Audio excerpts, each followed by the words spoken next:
পটল। পুজোর স্পেশাল যে পর্ব চলছিল আজকে তার শেষ পর্ব। আজকের রেসিপি বিজয়া দশমী স্পেশাল ক্ষীরের নারকেল নাড়ু। আজকের ভিডিওটা যদি আপনাদের ভালো লাগে অবশ্যই লাইক করবেন, শেয়ার করবেন আর আমার চ্যানেলটাকে সাবস্ক্রাইব করবেন। তো চলুন দেখে নিই আমি কি করে বানাচ্ছি ক্ষীরের নারকেল নাড়ু। নারকেল নাড়ু বানানোর জন্য আমি নিয়ে নিয়েছি নারকেল কোড়া, দুটো ছোট সাইজের নারকেল আমি কুড়ে নিয়েছি আর নিয়েছি 1 লিটার দুধ। এছাড়া আমি নিয়ে নিচ্ছি 200 গ্রাম চিনি আর আমার লাগবে এলাচ, আমি 4টে এলাচ গুঁড়ো করে নিয়েছি। প্রথমে একটা বড় কড়াইয়ের মধ্যে আমি দুধটা নিয়ে নিয়েছি। দুধটাকে আমি এবার ভালো করে ফুটিয়ে নেব, ফুটিয়ে ঘন করে নেব। এটা প্রায় 1/4 হয়ে যাবে ঘন হয়ে। আর দুধটা ঘন করার সময় এই খুন্তি দিয়ে এটাকে নেড়ে যেতে হবে যাতে কোনোভাবে ক্ষীরটা কড়াইয়ের মধ্যে লেগে না যায়। প্রায় 20 মিনিট ধরে আমি দুধটাকে জাল দিয়ে নিয়েছি। দেখতে পাচ্ছেন এটা ক্ষীর হয়ে গেছে, প্রায় 1/4 হয়ে গেছে। এবার আমি এটাকে বন্ধ করে একটা পাত্রে নামিয়ে রাখবো। এবার আমি অন্য একটা কড়াই নিয়ে নিয়েছি। প্রথমে আমি গ্যাসটা জ্বালাবো না, কড়াইয়ের মধ্যে নারকেল কোড়াটা পুরোটা দিয়ে দিলাম আর 150 গ্রাম মতো চিনি আমি কড়াই দিয়ে দেবো।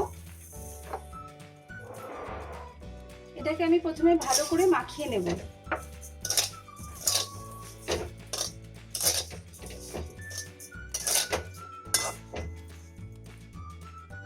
নারকেল আর চিনিটা খুব ভালোভাবে মাখিয়ে নেওয়ার পরে আমি গ্যাসটা জ্বালিয়ে দিয়েছি। এবার আমি এটাকে নাড়তে থাকবো যতক্ষণ না চিনিটা ভালোভাবে গলে গিয়ে নারকেলটা একটু আঠা আঠা হয়ে আসবে। প্রায় 5 মিনিট ধরে মাঝারি আছে আমি নারকেলটাকে নাড়িয়েছি। দেখতে পাচ্ছেন চিনিগুলো একদম গলে গেছে আর এটা বেশ আঠা আঠা হয়ে এসেছে। এবার আমি গ্যাসের আঁচটা একদমই কমিয়ে দেব। আরো কিছুক্ষণ এটাকে নাড়তে হবে যতক্ষণ না এটা একদম শুকনো শুকনো হয়ে আসে। এটা এখনো ভেজা ভেজা আছে।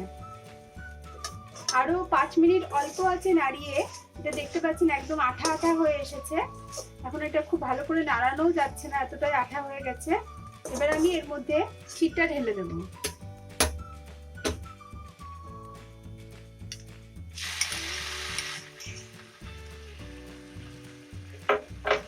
আর বাকি যে চিনিটা ছিল সেই 50 গ্রাম চিনিও আমি এবার এর মধ্যে দিয়ে দিলাম।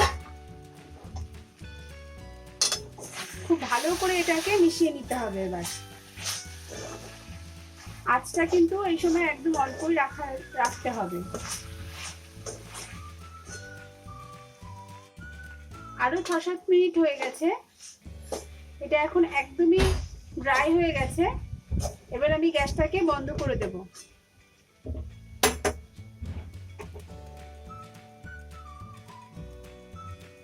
এলাচের গুঁড়োটাও আমি এবার এর মধ্যে দিয়ে দিলাম, দিয়ে খুব ভালো করে এটার সাথে মিশিয়ে দিতে হবে।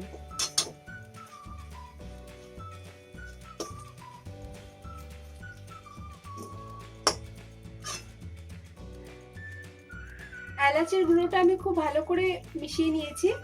এবার আমি এটা কিছুক্ষণের জন্য কড়াইয়ের মধ্যে রেখে দেব। এটা যখন হালকা গরম থাকবে তখন আমি নাড়ুগুলো বানাবো। অল্প গরম আছে, আমি এটাকে একটা পাত্রের মধ্যে নামিয়ে নিয়েছি।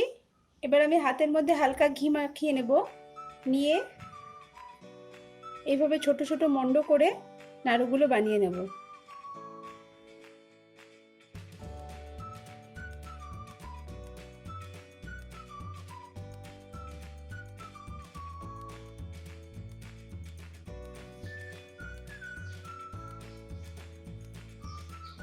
দেখতে পাচ্ছেন নাড়ুগুলো বানানো হয়ে গেছে, এগুলো এখন খাওয়ার জন্য পুরোপুরি রেডি।